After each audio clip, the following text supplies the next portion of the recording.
Sweeping tables, keeping things tidy and clean.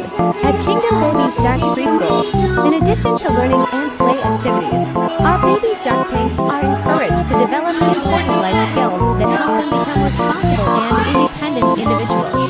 Today, the children in Sharky Class enthusiastically participated in a cleanup, table wiping, and organizing activity, learning how to care for their environment and belongings. Shamy carefully used a cloth to wipe the tables after class. Shamy cleaned every corner with great attention and felt proud to see the table sparkly clean. Ruby quickly picked up small pieces of paper and placed them in the trash bin.